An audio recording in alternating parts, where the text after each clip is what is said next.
আসসালামু আলাইকুম। অনলাইনে কোরআন শিক্ষা পর্ব একে আমি আপনাদেরকে স্বাগতম জানাচ্ছি।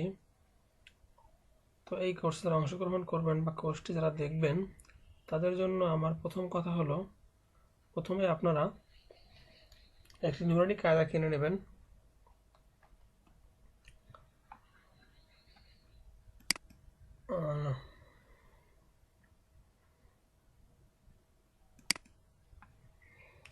নুরানি কায়দাটা দেখতে ঠিক এরকম কভার পেজ হবে বা অন্য রকমও পাওয়া যেতে পারে।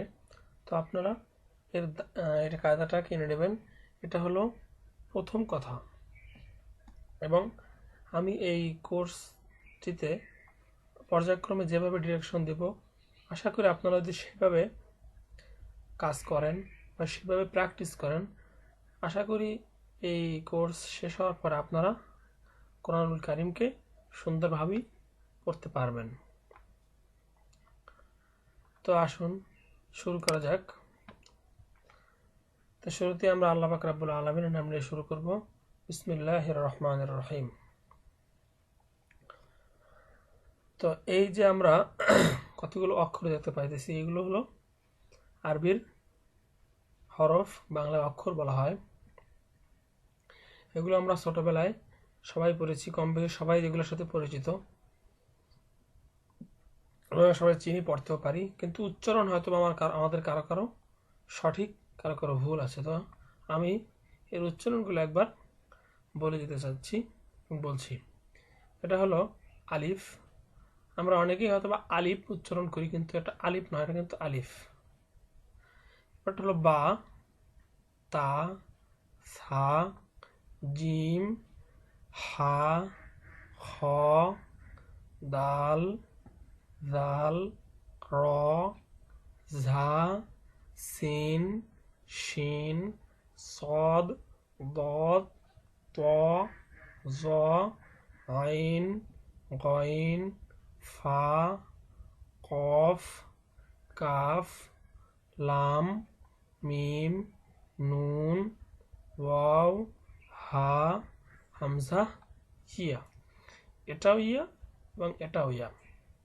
তো এক্ষেত্রে আমাদের যে সমস্যাগুলো হবে সেটা হলো, এই একটা হা, এই একটা হা, দুটোর নাম কিন্তু একই, কিন্তু উচ্চারণ ভিন্ন। এটার উচ্চারণ হা আর এটা হা। একটু গলা চেপে উচ্চারণ করতে হবে হাটা, আর এটা গলা ছেড়ে দিয়ে। আবার এই যেমন একটা আছে তা, আর এটা ত। তো এই দুটোর ক্ষেত্রেও আমাদের একটু সমস্যা হয়, তা এবং ত। তারপরে আরো আছে ঝা, জাল, জ। তিনটে কিন্তু কাছাকাছি, এগুলো আমাদেরকে খেয়াল রাখতে হবে। আলিফ আর আইন, এগুলো। এরপরে যেটা আছে কাফ, কাফ আর কফ, এটা নিয়ে, এই দুইটা নিয়ে আমাদের প্রবলেম সবচেয়ে বেশি হয়। এই যে এটা হলো কফ আর এটা কাফ। তো এইটা নিয়ে আমি বেশি আলোচনা করলাম না, কারণ এগুলো আমরা কম বেশি সবাই জানি এবং বা পড়তে পারি। আসনের পরে দেখুন, এর আগে আমরা যেগুলো পড়ে আসছি, যে আলিফ, বা, তা, সা, ওই অক্ষরগুলোই এখানে দেয়া আছে। দেখুন, এটা হলো বা। তো যখন কোনো শব্দ শুরুতে বাটা আসে, তখন আরবি হরফ, আরবি যে বাক্যগুলো, সেগুলো একটা সাথে আরেকটা মিলিয়ে লেখা হয়, আলাদা আলাদাভাবে লেখা হয় না। তো যখন মিলিয়ে লেখা হয়, বাটা যখন কোনো শব্দের শুরুতে আসে তখন এভাবে করে আসে, আবার যখন শব্দের মাঝখানে আসে তখন এভাবে আসে। ঠিক একইভাবে তা শব্দের শুরুতে আসে এভাবে আসবে, এবং মাঝখানে এভাবে। ঠিক একইভাবে সা, এটা সা শুরুতে এবং মাঝখানে। দেখুন, এই যে পাঁচটি অক্ষর আছে, তারপর নুন, এটাও নুন, ইয়া, ইয়া, 1 2 3 4 5, এই পাঁচটি অক্ষর কিন্তু একই রকম। দেখুন, শুধুমাত্র নক্তার পার্থক্য। দেখুন, একটু খেয়াল করুন, এখানে এই পাঁচটি হরফের ভিতরে শুধুমাত্র নুক্তার পার্থক্যটা আমাদের কি আমাদেরকে খেয়াল রাখতে হবে। যেমন বায়ের নুক্তাটা হলো একটা নুক্তা, সেটা হলো নিচে, আবার নুনের একটা নুক্তা সেটা উপরে, তার দুইটা নুক্তা সেটা উপরে, ইয়ারও দুইটা নুক্তা সেটা হলো নিচে, উপরে নিচে। দেখুন আর কোনো কিন্তু পার্থক্য নেই, কিন্তু চেহারায় কিন্তু এই তিনটে একরকম দেখালে ওই দুটো অন্যরকম দেখা যাচ্ছে। দেখুন শব্দের ভিতরে যখন আসে তখন এই পাঁচটা অক্ষরই একই রকম। তো এরপরে আসি হলো জিম, হা, হ। এই তিনটি দেখতে একই রকম, শুধু নুক্তার পার্থক্য। যখন একটা নুক্তা নিচে আসবে তখন সেটা হবে জিম, যখন নুক্তা থাকবে না সেটা হা, যখন নুক্তাটা উপরে থাকবে তখন সেটি হ। এরপরে আসুন সিন এবং শিন। দুইটার মধ্যে শুধু পার্থক্য তিনটা নুক্তা, একটিতে তিনটি নুক্তা আছে আর একটিতে তিনটা নুক্তা নেই। ঠিক এই যে এই যতগুলো অক্ষর আছে এগুলো আসবে শব্দের শুরুতে, যখন এই বর্ণগুলো আসবে বা হরফগুলো আসবে তখন এই চেহারায় আমরা কোরআনুল কারীমের ভিতরে এই হরফগুলোকে দেখতে পাবো এই চেহারায়। আবার যখন শব্দের মাঝখানে আসবে তখন আমরা এই রকম চেহারায় তাদেরকে দেখতে পাবো। এবং আমরা যদি এর আগের যে পেজটা আমরা আলোচনা করেছি ওখানের যে আরবি হরফগুলো ভালোভাবে আমরা চেহারা দেখে চিনতে পারি, তাহলে এগুলো দেখে দেখে আমরা এগুলো প্র্যাকটিস করে নেব, খুব সুন্দরভাবে এগুলো প্র্যাকটিস করব, যাতে আমরা এগুলো না দেখেই এটার চেহারা দেখে আমি বলে দিতে পারি যে এটা আসলে কোনটা কী ধরনের। আমরা যখন কায়দাটা কিনবো, কায়দা কেনার পরে তো এভাবে ল্যাপটপ বা কম্পিউটারে পড়ালেখা হবে না, তো আমি এটার মাধ্যমে শুধু আপনার ডিরেকশনটা নেবেন আর পড়াশোনা করবেন। একটা কায়দা কিনবেন, ওখান ওই কায়দাটা দিয়ে পড়াশোনা করবেন। তো যখন দেখবেন আপনি পারেন তখন এই যে এই শাড়িটা আছে এখানে একটা বই বা স্কেল দ্বারা চাপা দিয়ে তারপরে এগুলো মাঝখান থেকে পড়ার চেষ্টা করবেন। তো যখনই এখানে কয়টা অক্ষর আছে, 1 2 3 4 5 6 7 8 9 10, 10টা আছে।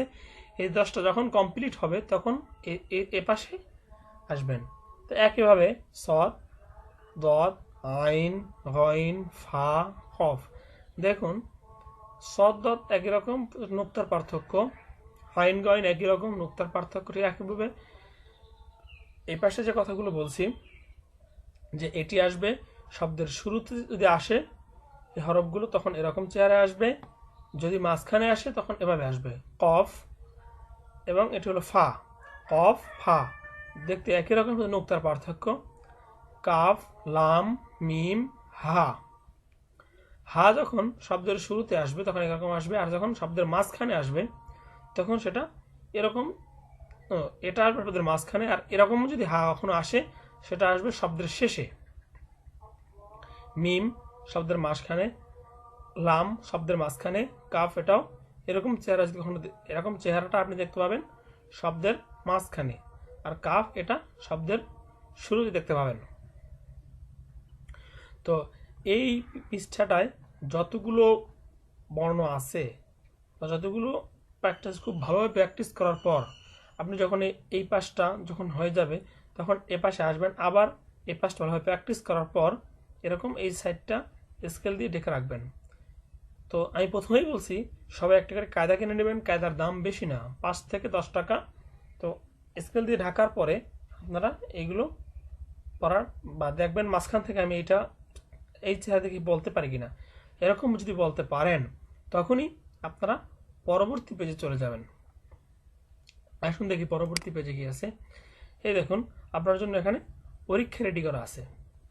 তো ওই পেজগুলো যখনই আপনার শেষ হবে, ভালোভাবে আপনি মনে করবেন যে আমার খুব ভালোভাবে আমি প্র্যাকটিস করেছি, তখন এই পেজে আসবেন। দেখুন এখানে কিন্তু এরকমভাবে দেয়া আছে, এখানে এগুলো যদি আপনি ভালোভাবে পড়তে পারেন তখন নিচে আসবেন। দেখুন এখানে প্রথমে দেওয়া আছে এটা বা, জিম, ফা, সদ, মিম, হা, গইন, বা, লাম, আইন, শিন, কাফ, এটাও কিন্তু কাফ, কফ, সিন, হা, তা, মিম, দদ, খ, হা, ইয়া, সা, হা।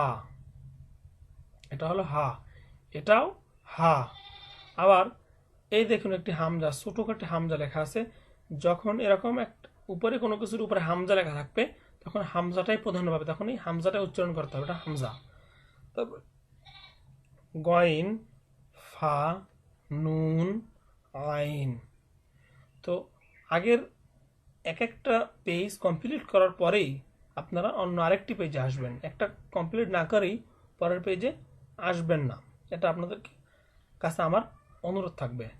তো দেখুন আগের দুইটা পেজ এবং এই অংশটুকু কমপ্লিট হওয়ার পরে আপনারা পরবর্তী অংশে আসবেন। দেখুন এখানে দুইটা হরফ একসাথে আছে, যেমন এই দেখুন এই যে অংশটুক আমরা যদি এখান থেকে অংশটুকু বাদ দেই, এই অংশটুকু বাদ দেই, এই থেকে এই অংশটুকু বাদ দেই এবং এই অংশটুকু ধরি, তখন দেখুন এই যে বা আছে এর সাথে কিন্তু মিলে যাচ্ছে, এই বা সাথে আলিফ, তো এটা কি পড়তে হবে বা আলিফ।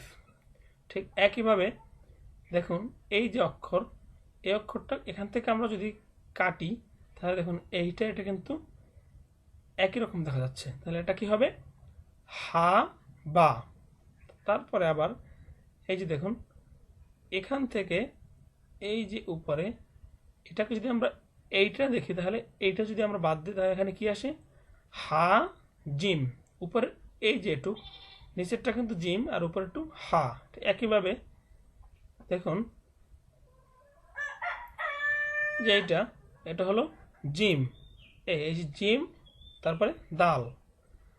এই যে এখানে আমরা আগের পৃষ্ঠা দেখে আসছি এটা হলো মিম। তো এ পর্যন্ত মিম, এরপর এটা আইন।